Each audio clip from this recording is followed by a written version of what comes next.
Good morning. We are extremely pleased that you are here.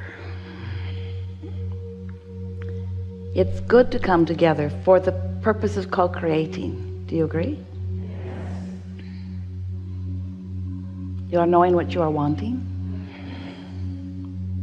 Are you enjoying the clarification of your own desire? Such a good thing, isn't it? To have a desire hatch within you. Do you find yourself more often now being happy even before the full manifestation of your desire? Just the existence of it feels good to you? We want to talk with you about that very thing today, because as you come to understand the vibrational nature of your world, really of your universe, and the vibrational nature of your being, then you come to understand that there has been a momentum, there has been a coming together of your desire long before you are able to articulate it in the way that you do. In other words, by the time you are in that receiving mode where you have clarity about desiring something, that desire is well along the way. In fact, most of it has already been accomplished. By that we mean you've done step one because you've been sifting through life experience, and the clear rocket of desire has already emanated from you. So the asking has taken place. So you've been asking incrementally for many things from the beginning of your time here in this physical body and before.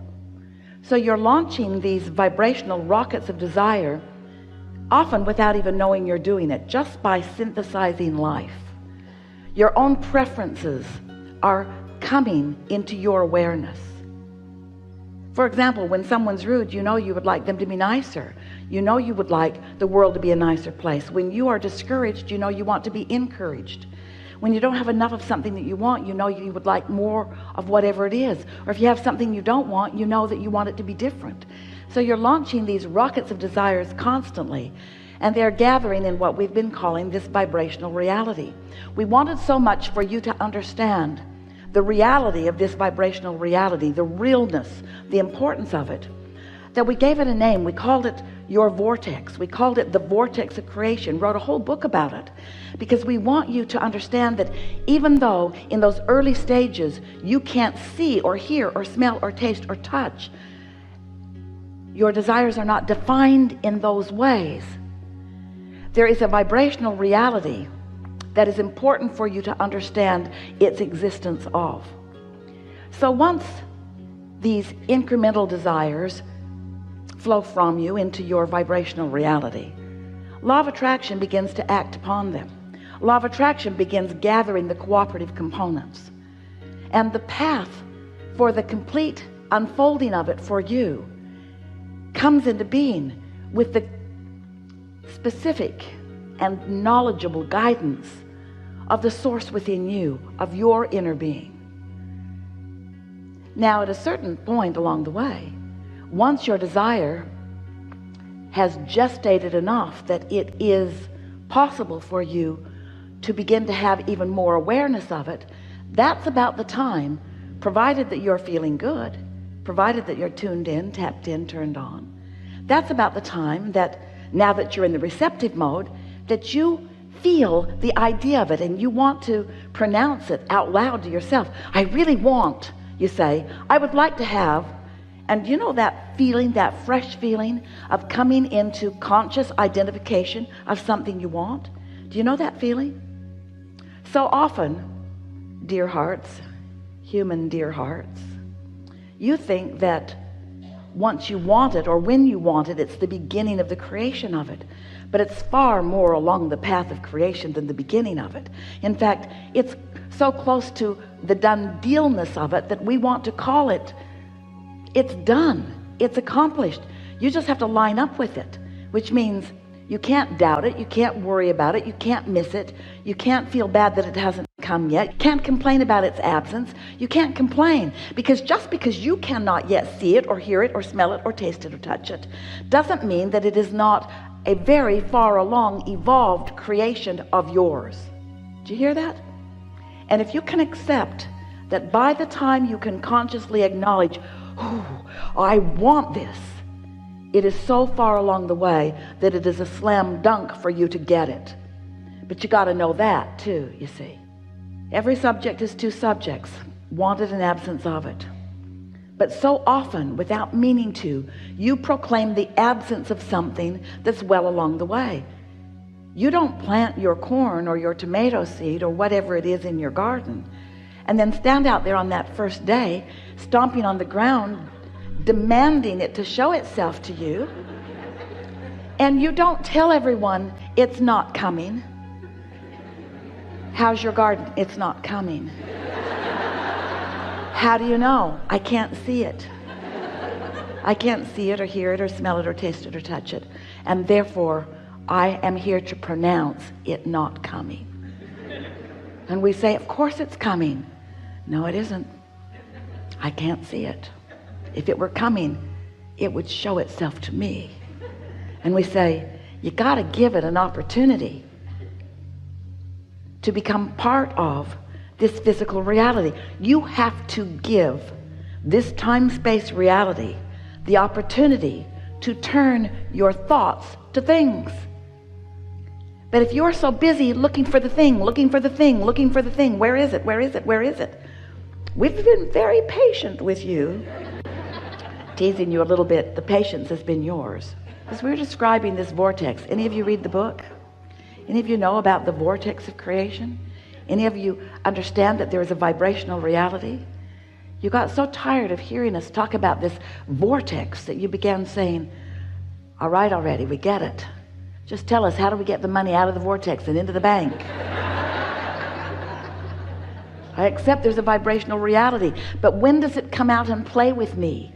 When do I get to take it home and live with it and sleep with it? When do I get to have the experience of it? And we say, we want you to accept the reality of it. And in the accepting of the reality of it, you've accepted the success of it.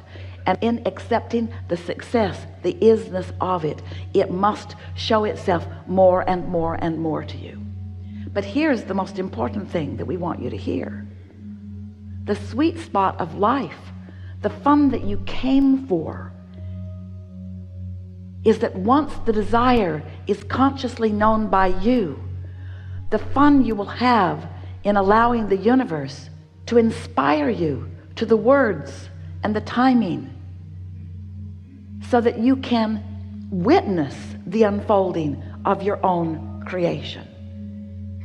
We know that you think that you want to just snap your fingers and have it be done, because you believe that if I had that, and if I had that, and if I had that, and if I had that, I would feel better.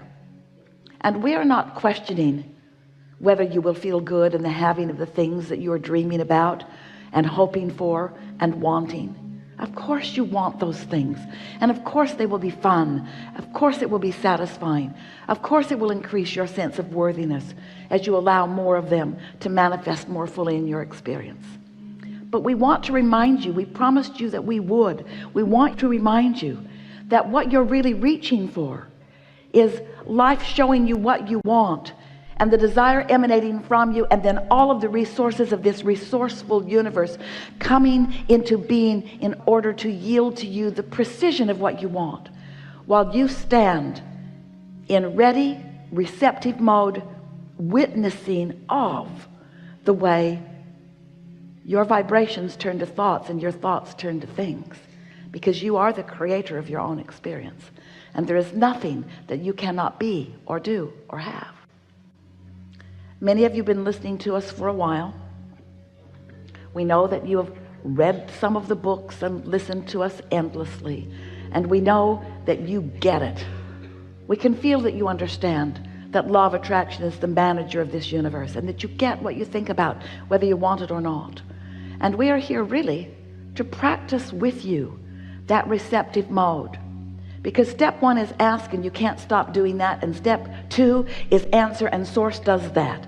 And so your emphasis must be upon step 3, which is getting into the receptive mode, putting yourself in a place of allowing yourself to receive.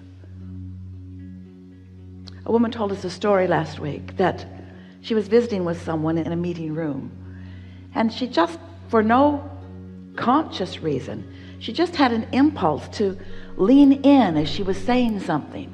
And as she did, the ceiling grate, metal grate, fell from the ceiling, and the pointed edge slammed into the back of the chair she was sitting in. And we said, that's sort of what we're getting at.